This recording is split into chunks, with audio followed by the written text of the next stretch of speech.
Oh, wait, it's saying preparing to live stream the meeting. It says it's being live streamed.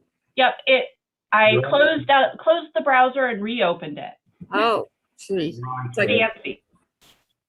Okay, let's see. All right, I'm going to get started here, so I'm going to record because. Oh no, it says on the YouTube live, it says an error occurred. Please try again later. No, it says here meeting is now streaming live on YouTube. But if you go to our YouTube, let me share my screen. All right. Anyway, I'm going to begin, so I'm going to start with.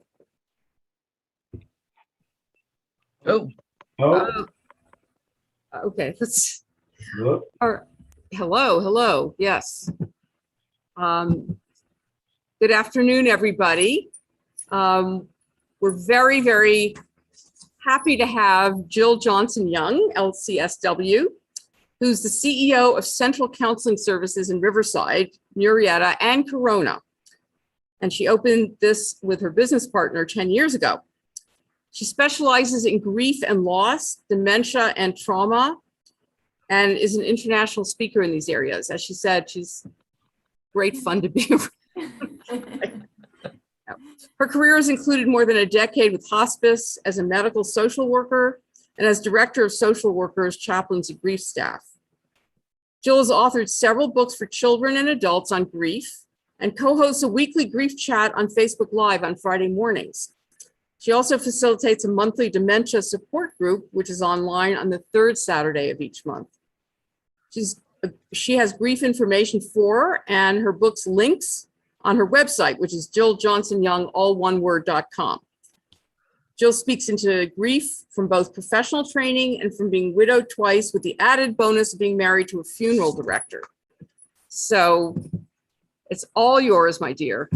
I'm all the fun all the time. Thank you for having me today, especially today. So I made a presentation for everybody, but we can go off track at any time because I really enjoy conversation about grief and loss. And I find other people do more than just being talked at. And we've all had a lot of experiences this year. I'm going to share my screen, but if you want to unmute yourselves and join it at any time, I will be the happiest Jill you've ever seen. Okay, why is it saying? You're a co-host, so you should be able to. They're not letting you do it? It's asking me all kinds of questions. Who can start sharing? What does it say? It says who can share and who can start sharing when someone else is sharing. Okay, but. So don't click the arrow next to share screen. Click the big arrow button. The green Got thing. it. Okay, so we're all the difference. Okay. Sorry, I don't have the advanced version on mine.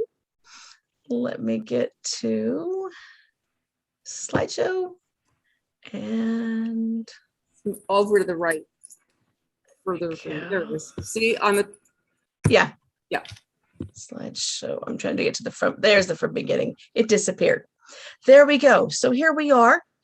Thank you for having me. I had to actually call Avi and say, what year is it? I can't find it anywhere. So I'm glad I got it right. I happen to be a big fan of Rabbi Steve Lader, who happens to know your rabbi. And he's got a book called The Beauty of What Remains. If you have not read it, it's a nice little book about grief and loss and dementia, which makes it one of my favorites.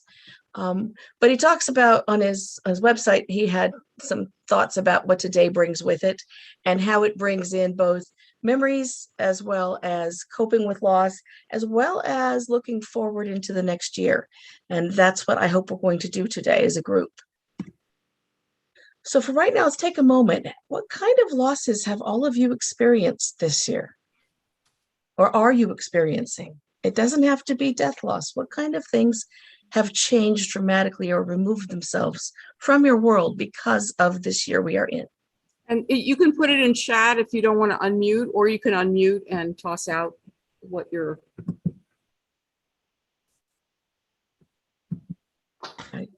I lost my other half of 24 years. Oh, I lost my husband of 66 years. I lost my dad and my high school girlfriend.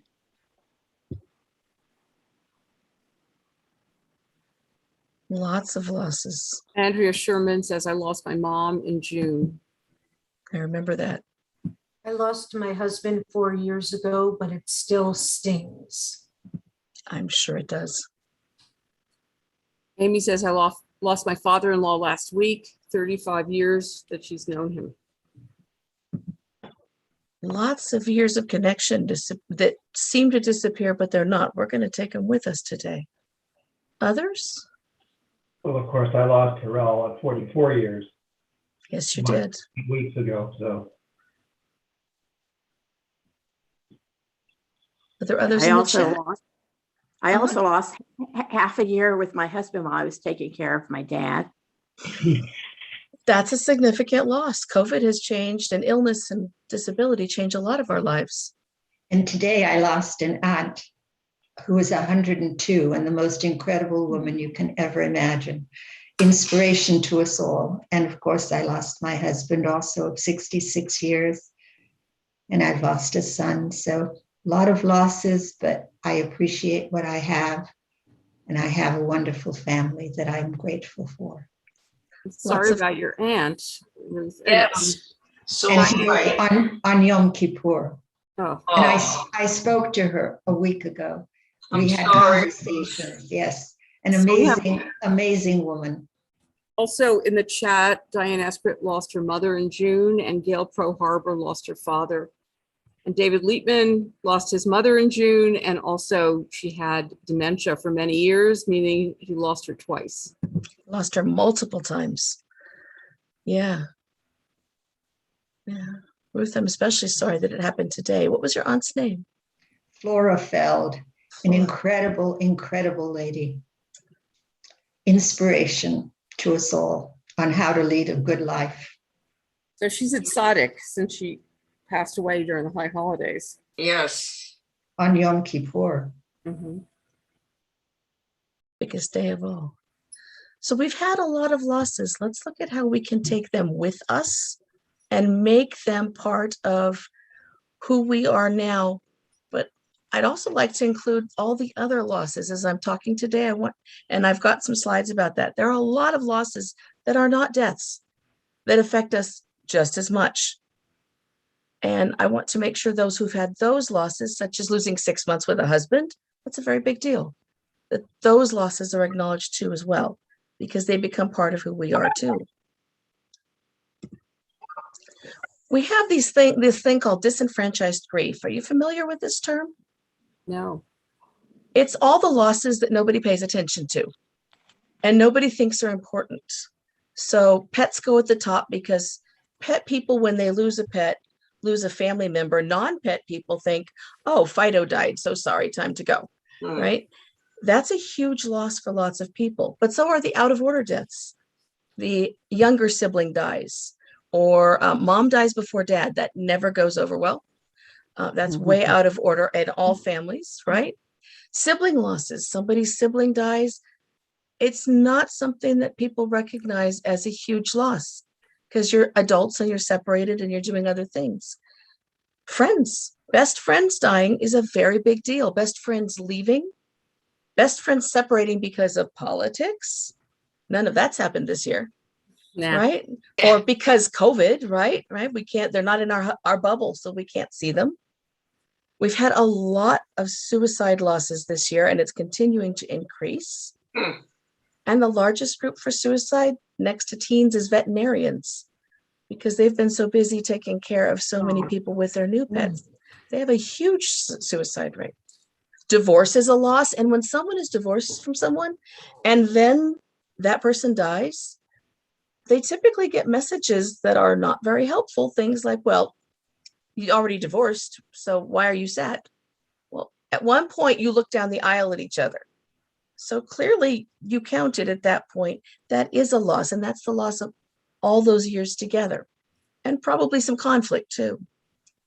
There's moving and downsizing. Anybody who's gone to a retirement community or planning it or given up a larger home for a smaller one, right? My wife thinks we should live in a tiny house. That is never going to happen. We have 5 poodles. We don't fit, right? Families have had financial changes this year, a lot of them, because of what's going on with COVID. And we also have people who are now disabled. some from COVID, some not, right? I had COVID. It was not much fun.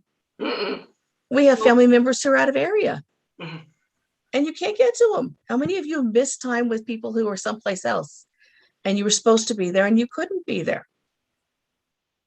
Right? I was supposed to be in Australia last year, which I didn't get there. Right? I took a picture of a bunch of plates together and pretended I was seeing, the Opera House. There you go. And we also have people who are deployed. If any of you have people in service, their lives have been even more disrupted. And then some families are facing new addictions because of the impact of everything going on with this ongoing pandemic, in addition to family histories. And those are just some of the disenfranchised grief losses people have. Yeah, there's some that were mentioned in the chat: miscarriages, loss of friend to fanaticism, loss of a friend slowly and with personality changes to dementia and cancer. All of those and more. Dementia has loss after loss after loss. And illness does too, especially if someone has gone from fighting an illness to needing to be able to look at, now I'm looking at moving my way into peace and transition. Those are multiple losses happening. Loss of home. We've had kids who lost the last year of high school, who lost the first year of college, right? And the problem with that is these folks tend to be so minimized that they don't even feel comfortable speaking into them or noticing them out loud. When my grandmother's alive, she once told me, I'm so glad they're talking about miscarriages these days. And I said, why? And she said, well, the 5 I had to go back to work the next day. I had no idea she'd had a miscarriage. And she worked as a nurse. She was back at work the next day. We don't talk about those losses. And we minimize them a lot. So other losses that we have right now, someone said home. You got ahead of me, didn't you? And schools. You're not meeting in person at Temple. Our church is back to online again. We've had people who've changed careers because of various parts of what's going on the planet, or they've decided they don't want to be in the front line anymore. And we have lots of changes in our communities. There are some people who've moved this year and they're going to be joining perhaps a new temple or church next year somewhere else. And that's going to be a loss for the whole temple community. All of these are things that we don't think about when we talk about we're grieving. And there's been a loss in my life. All of these impact the bigger losses. Someone mentioned capacities due to COVID. Seems minimal compared to dying, but permanent physical costs. Absolutely. Are there lots of people here that would say they've had COVID and are coping with it? Still coping? I don't think so, but there are people who've had it and a couple have died from it. Yep. I now get to use 3 inhalers a day. I had it and have permanent lung scarring and nodules that they have to monitor forever. And it was before the vaccines, of course. Yeah. And both my dad and I had COVID, and of course I survived and he did not. And the pulmonologist, he said he wanted to wait like 6 months to do a lung function test to see if there's any long-term problems. Yeah, I realized I needed to go to the doctor after my COVID when I was sitting at night with my arms over my head. And my wife said, normal people don't breathe that way. We probably need to get you seen. Because again, if you're grateful you survived COVID, you don't tend to want to call out that there are physical impacts of it. Lots of COVID survivors have survivor's guilt because they're still here. And we don't know why it hit one more than another. So this is the stuff that if you put the word grief in online, you will find. This is the stuff I want to take a giant eraser and be done with, because it gives the message that grief has to last forever. That grief is love with no place to go. That means you can't take that love, have it go with you, and not have to be sad the entire time. We don't need to be Eeyore, right? Ruth can remember her aunt even today with great joy. I saw that look on your face when you were talking about her, right? Yes. You will miss her, but there's still some joy available. Wonderful memories. Yes. Right. There's also messages that we have 5 stages when someone has died or there's a loss. Please erase these 2. Elizabeth Kubler-Ross was an amazing doctor. The 5 stages belong in the anticipatory grief process. They do not belong after a loss. She used them to describe somebody preparing for their own death, not for the family members following the death. When these are mentioned to grievers or other kinds of losses, then immediately you have to get to this place called acceptance, which is not really something that most people would say they're in. And a lot of people don't need to be angry. And bargaining happens before someone has succumbed to an illness, right? So please take these out of your vocabulary. It's something most grievers hear. And when they come into my office, what they say is, I'm here because I'm doing it wrong. I haven't been bargaining or I haven't been angry. You don't have to do these things. Okay? Make a promise. Don't say these to people after a loss. So what does grief do to us after all? Because there are symptoms. Did you know that? There's a whole host of actual symptoms of grief. And it's important to know them so that when you're experiencing them, you can say, oh, wait, I'm not crazy, or I'm not faking this, or I'm not just tired. I'm grieving right now. Emotionally, grievers start to sometimes hyperreact, sort of like a PTSD reaction. You drop a book, they jump. Or you say the wrong thing and fire comes out, right? Grief attacks are you're sitting in the living room, the wrong show comes on, you're thinking about someone and suddenly you're crying, right? Distancing and withdrawal is, I just don't have the energy for other people, which is real. We just don't want it to go on and on and on. Everybody needs a little withdrawal. And we've all become pretty good at becoming sort of house rats this year, haven't we? Like, we don't do people so much anymore. We're home. You don't have to be angry, but you might be because of somebody not surviving when you did, or something related to the way somebody died, or just the fact that they're not here. Low frustration tolerance, that's my special one. That is, one of my wives has just died and I'm coming home from work and there are dirty dishes in the sink. You had better be afraid if I walk in the door and you've left dirty dishes in the sink. You get 3 text messages and a warning on my way home to get them put away, because I have that much frustration tolerance when I've had a recent loss. That includes when my dogs die too. We lose friendships because sometimes people can't be supportive during an illness process, right? Especially if it's a very long disease process. Folks get tired and they don't visit as much. That hurts the griever. That separates. And that's hard. And then folks who feel relieved after a long illness is over might also feel guilty because they are relieved. And then they feel like they need to smile again. And then they realize their loved one's not here for them or with them to smile with them. And it kind of builds up. And I'm telling you about these so you're looking for them in yourself and in other people to try and notice it out loud and tell them you're acknowledging it. We're all going to be sad when someone dies, but we can also be grateful for their lives. And sometimes we get a little over-focused on other people's losses so we don't have to look at our own. Or we get the busies, right? Got to get rid of all the stuff, take care of stuff, because that takes some of the grief away. I'm talking to one person in particular right now, right? Physically, grief has an impact as well. It comes on like fatigue, like chronic fatigue syndrome. It is not just tired. And grievers don't sleep. We tend to wake up right about 2 a.m, no matter how early we go to bed.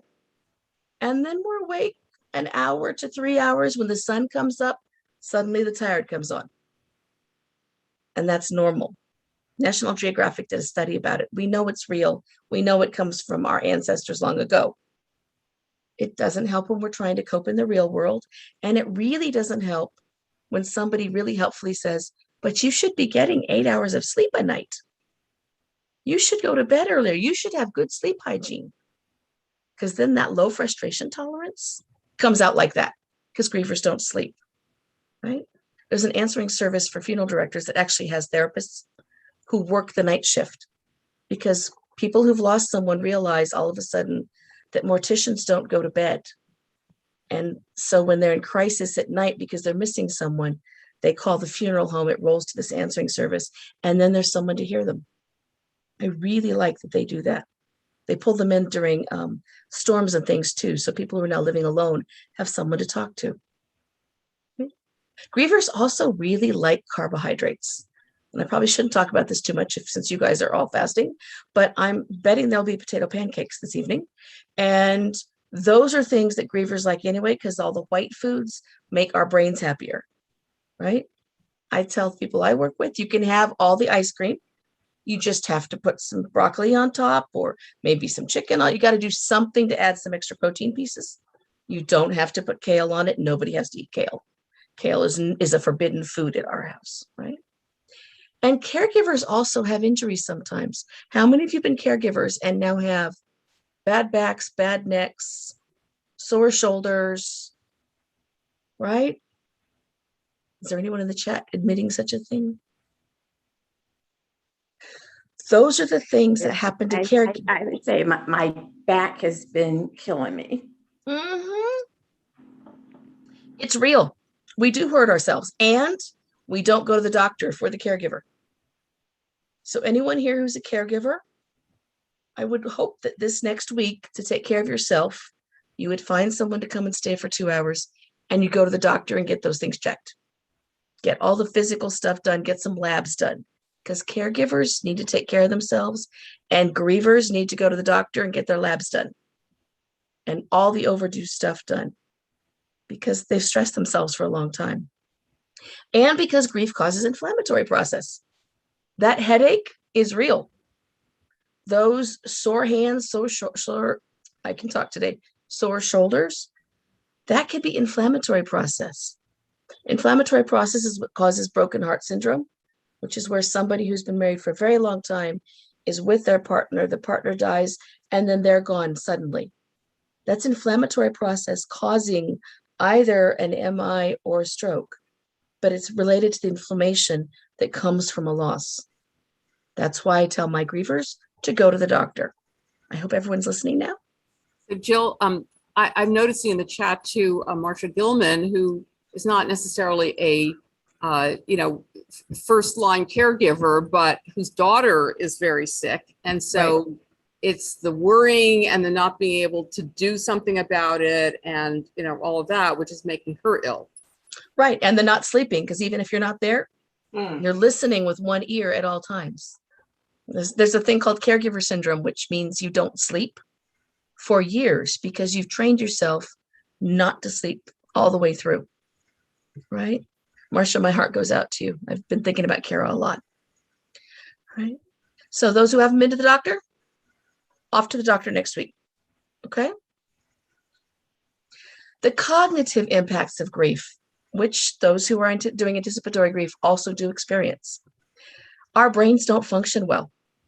We don't hear what's being said, process it well, and respond to it well. We're sometimes minutes behind in conversations. Some of you have had recent losses, may be putting things into the chat minutes later because you're sort of thinking things through as we're talking. We also get easily frustrated, and we frequently forget to do things. So bills don't get paid on time, and appointments get missed, and mail doesn't get opened that really needed to be opened because there's paperwork when people are sick and after they've died. All the paperwork. And grievers don't concentrate well, which can cause trouble with family, feeling not heard, and with work environments, feeling like you're not trying hard enough, right? And then there's not a lot of energy left in that energy bank.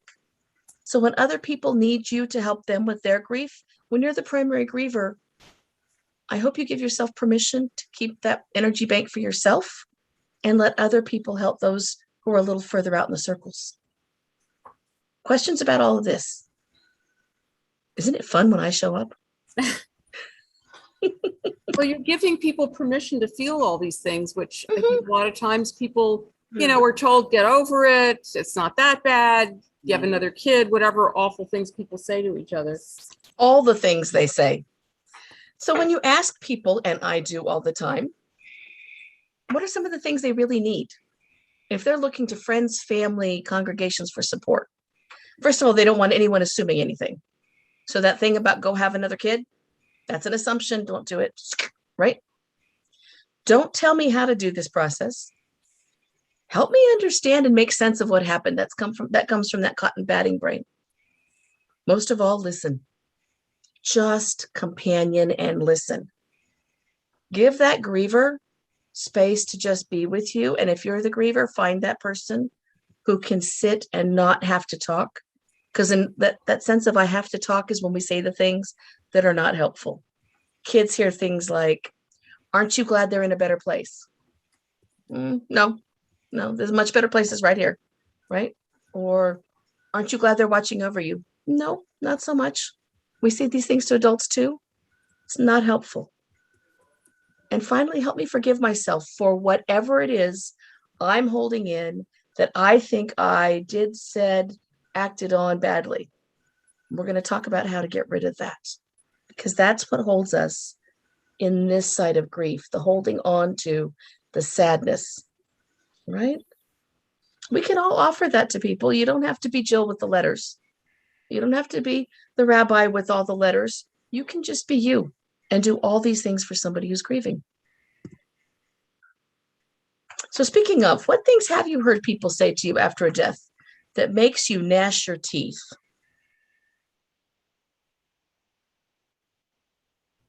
Fess up, I know you have. I know my dad had been told to get back to his routine. And he looked at him and said, my routine for the last 65 years has been with my wife. So what routine are you talking about?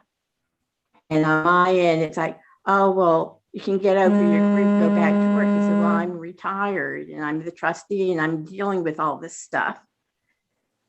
And, so you can't get back to your routine be either. Lonely? No.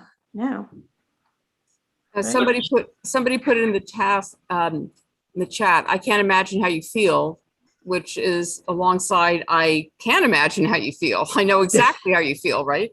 Right. I know how you're feeling. No, you don't. Or at least they did not suffer for too long. Well, they're 90, had a long life. Yeah. Yep. Jill, we're very fortunate. We have a wonderful rabbi who will listen to us. And I have wonderful friends who have supported me. Beside the guilt and anger, there is depression.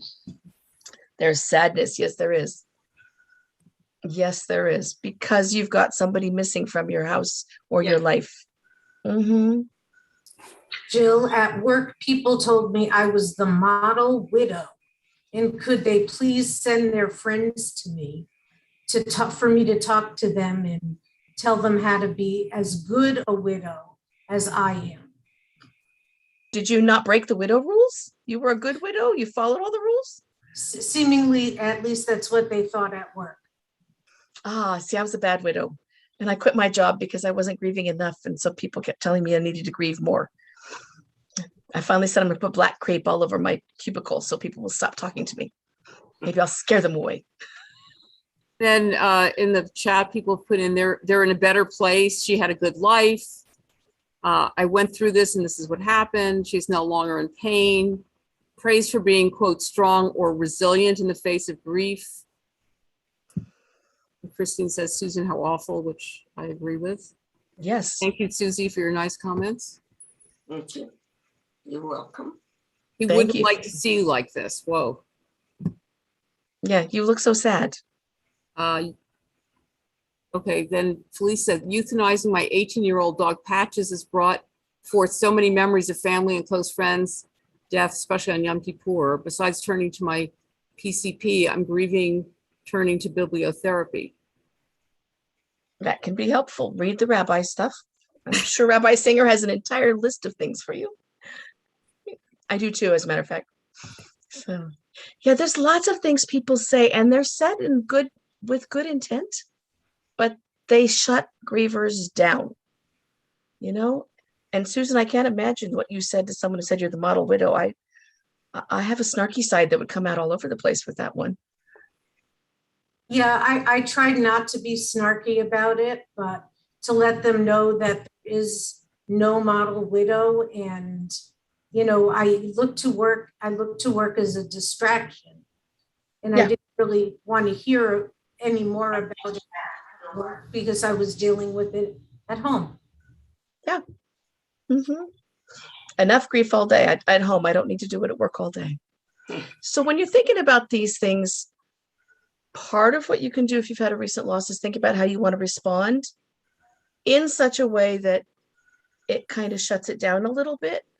So you don't have to put energy into that response or into thinking more about what you've just heard so it doesn't ruminate in your head, as well as finding a way to put some barriers up around yourselves so that you got some boundaries around you so people don't feel so welcome trying to tell you how to do what you need to do for yourself. So you can find your way, and you can find ways to fill the loneliness, and you can find ways to remember them. And if you need to get busy at work so that you can keep some of it away and get some breathing space. Right? There are a couple more comments in the chat. My own dad explaining to me that he was too close to the situation with my mom to make decisions, and that I should make these decisions as though I'm not close to the situation as well. Wow. Yeah. Okay. And somebody else related to what Andrea said about being strong and resilient. And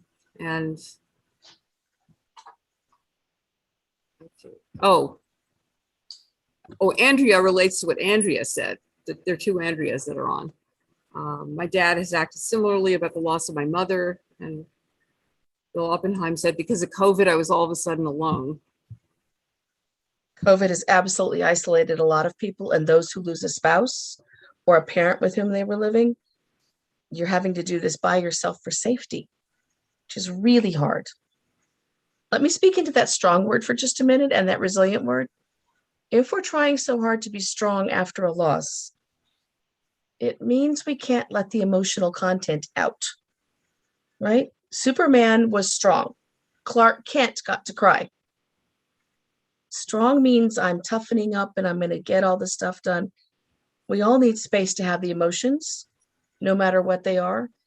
So strong is not something that I ever encourage grievers to be, do, act as, or tell someone else to do. It's hard, especially, and having a parent imply you need to take care of the other parent. That's really hard. And I'm very sorry that's happening to you guys. That puts more on you while you're grieving your primary relationship, right? And resilient is sometimes not a very fair word at all. And we use it for kids a lot, which also gives them the wrong message. So the things we do to work through our losses so that we are not stuck there, which is where I never want people to be. Yes, we miss people, but we don't have to grieve them for the rest of our lives. First of all, we name them. And that's why I went through all of the other kinds of losses so that you can name all the losses you've experienced instead of letting those pop back up at times, right? Patches is going to bother Felice and be part of Felice's experience for a long time. So she needs to work through Patches, right? We need to honor the losses. And if you're being asked to take care of business for someone else, then you need some space to honor that loss as well, apart from the busyness and the taking care of, which is hard to carve out sometimes. Right? We need time to grieve, to really do the sadness. And then we need to be able to reorganize our lives around the loss. And in between, having a safe space to have them acknowledged, which is what's so special about this day of the year. I wish every faith had a day like this, because it really does bring forward the acknowledgement of everybody's losses so that we can support one another and then remember them and their memory afterward. And then we recover. Sorry, I wanted to toss something else out here. Sure. we've been talking about, losses primarily from death, but, I do know someone on this, in this group that was married for a long, long time, and their husband left them suddenly without notice. And that's a real different kind of loss. It's a betrayal on top of everything else. It's the death of a marriage. Yeah. And it's the death of the image of the person you were married to, because you thought they were this person. And in fact, they'd shifted into some person you really didn't know, because the person you married would never have walked out on you.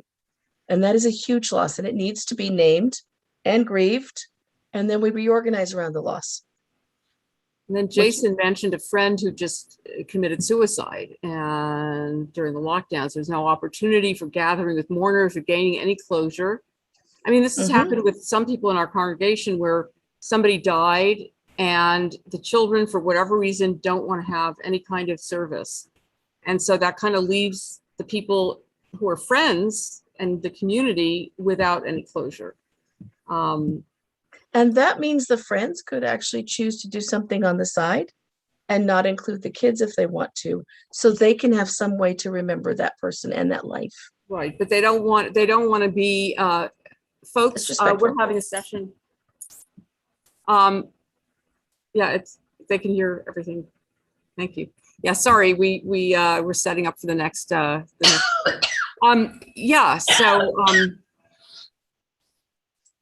The friends a lot of times don't want to sort of insult the family by have a service. It's very complicated. Or if you have issues with your family and you're all grieving the same person but in different ways, and it doesn't always bring out the best. No, people don't die and grieve by Hallmark. Those movies should be banned from everybody for the next year, because it's not real. That thing about the shoes for that silly Christmas movie, the everybody's together and everybody gets along well, that's not real. There's always someone in a family who stirs things up. Always.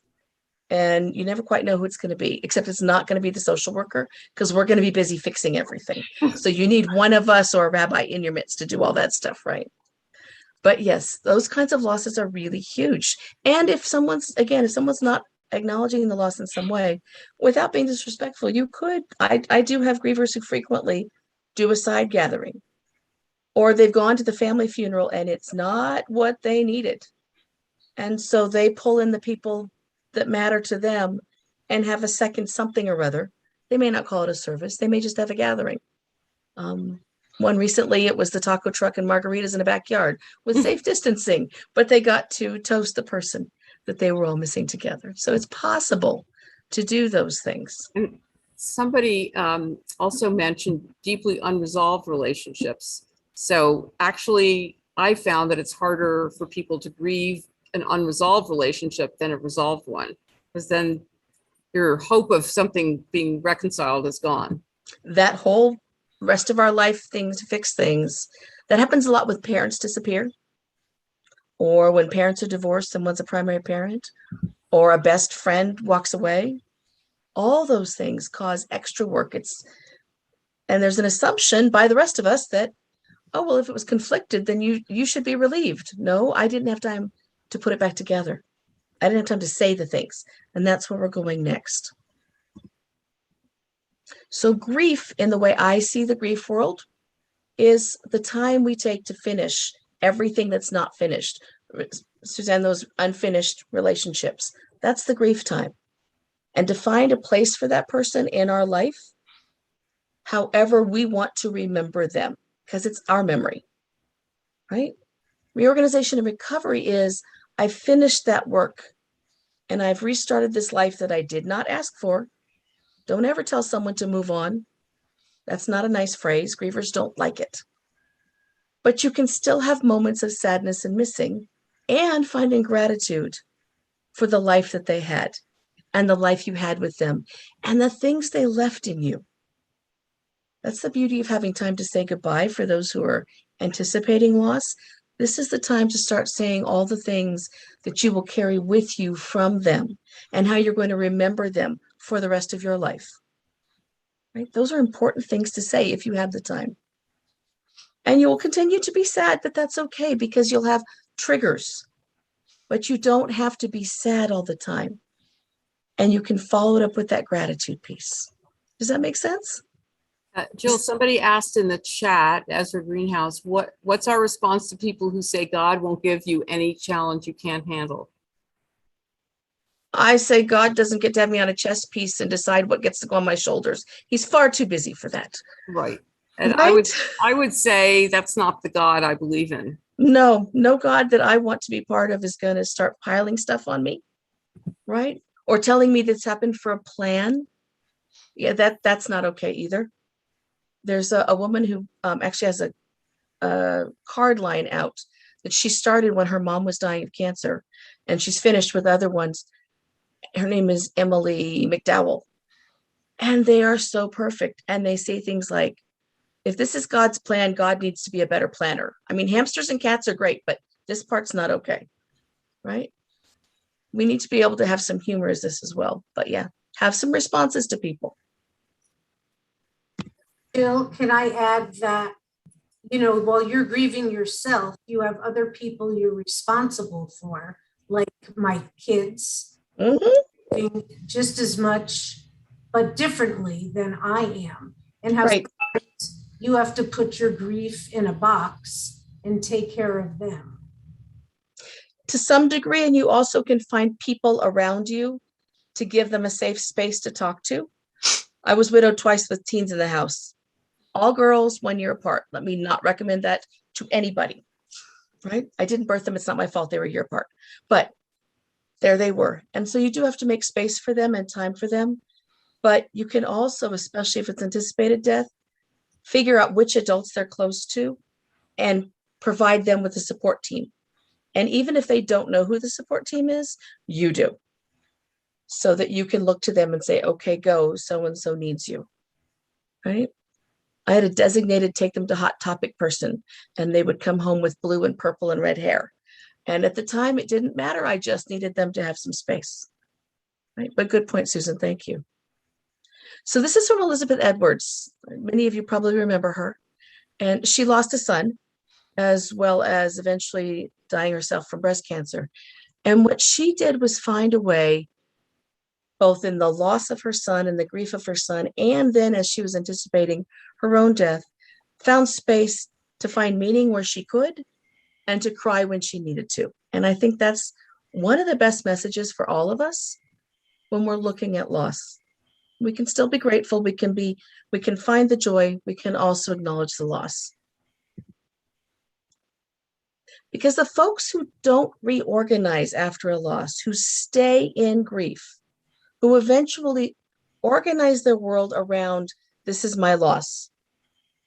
Those are the folks who introduce themselves as, hi, I'm a double widow.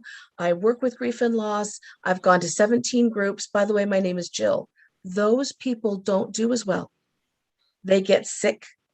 They get sick faster. They end up having the strokes and the heart attacks. We have research from several major universities that bear this out. These are the folks that if we can pull them out of that isolation and help them connect again and help them make sense of the loss in the context of their current life by doing these things, we all can be better in our grief process and finish it. Right? So when you are grieving, we have to remember who actually died. How many of you have heard someone at a service being described and you're sitting there going, I wasn't, I'm at the wrong service. That wasn't who that was, right? I know Rabbi would never do that, but I've been at some others with some of those Renta ministers, and it's like a whole new person who's died.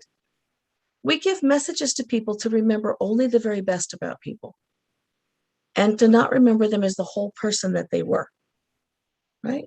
We love our moms, but our moms also have quirks. My kids are going to talk at my funeral about that dishes thing and about antique oodles who wear dresses. I know it. They are going to trash me up at the front, right? Because that's the whole person. We want to give people permission to accurately remember who's gone, including that divorcee whose husband walked out. Yes, there were some good parts, but we also He changed and he left. We need to remember the whole. So we don't spend our energy creating an image that's not real and defending against the parts that were hard. Right? Each of my wives was terrific people.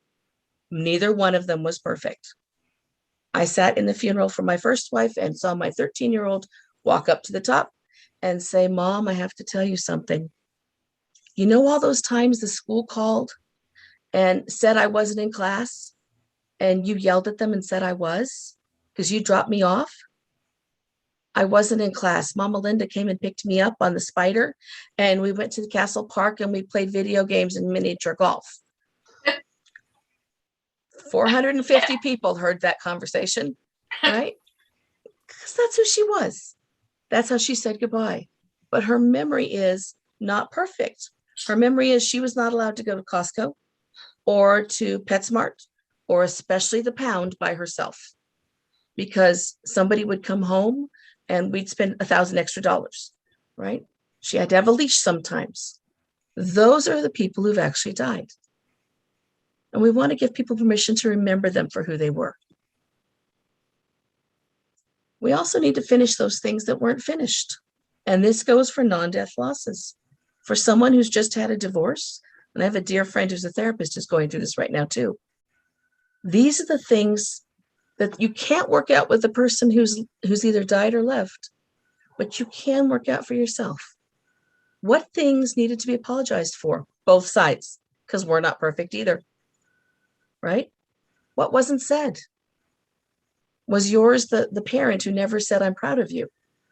Those are really big leftovers for lots of people.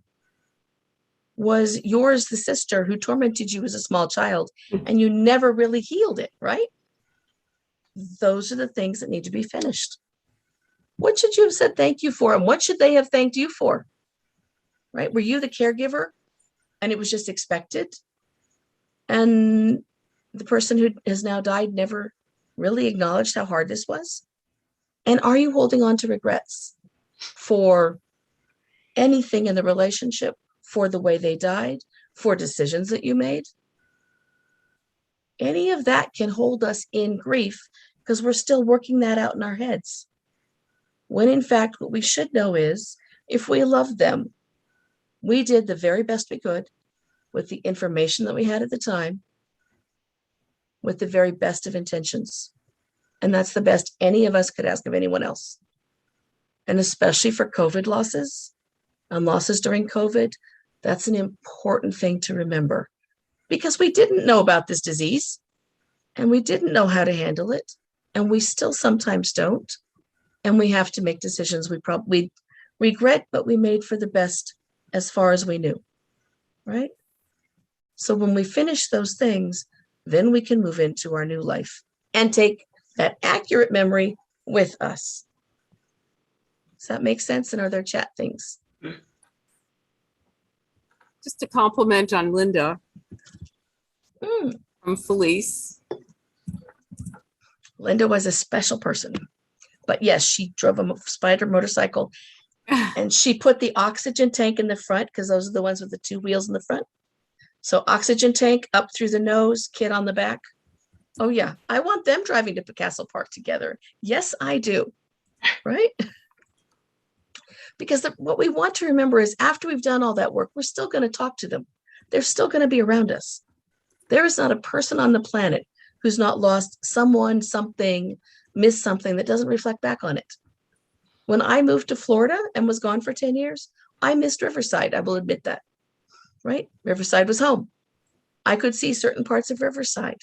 I thought about it frequently. That's checking in.